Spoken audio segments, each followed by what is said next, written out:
Chesterfield is a small settlement in the historic Port-Neuf Valley of southeastern Idaho. It was settled in 1880 by pioneers from the Church of Jesus Christ of Latter-day Saints. Churches were an important part of any pioneer western settlement, a sign of civilization. But in this community, the Meetinghouse was central to everything.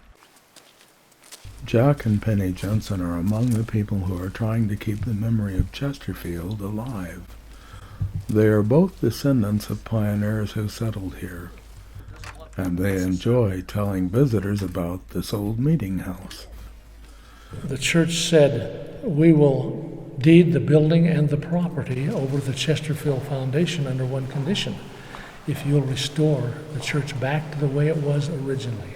The Church of Jesus Christ of Latter-day Saints asked Judson Tolman to oversee the building of this meeting house, and they called this the meeting house back in 1890.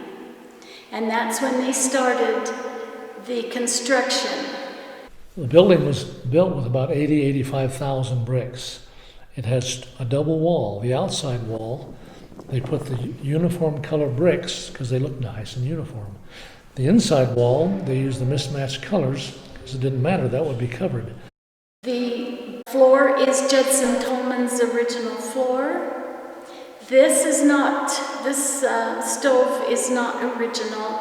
The original one, of course, just disintegrated. So we did put this in to show that the piping was the same. And it would probably make the primary room upstairs warm. But this is built with lath and plaster, and the lath and plaster was secure for this meeting house. It had some cracks in it when we got ready to restore it.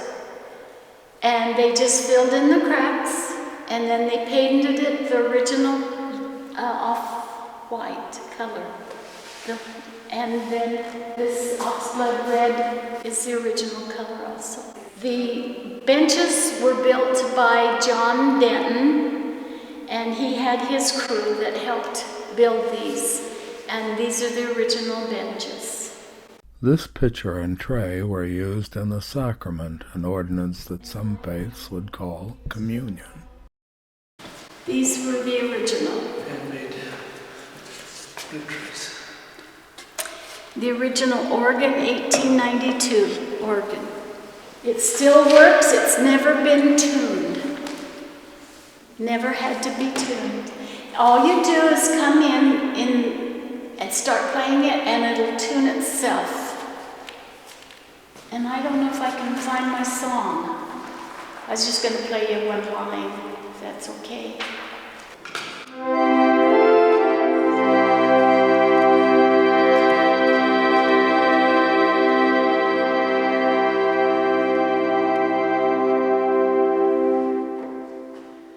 This would hold the kerosene lamp for light, or they could use a large candle. This would hold the fire extinguisher. There's one here and one on the other side of the window, and on the other side of the room there are two fire extinguishers. They were the glass balls that had the liquid in it that would put the fire out. You throw it onto the fire, and it would take all the oxygen out of the fire. One of the classrooms in the building still has a stove used for heating in the winter. It also features a beautiful view of the valley outside. Banners at the back of the chapel represent some of the ways people in this congregation served their fellow church members. For the original settlers of Chesterfield, this structure was more than just a building or a place to hold their meetings. It was a symbol of their faith. For their descendants today, it stands as a monument to the strength and character of those pioneers.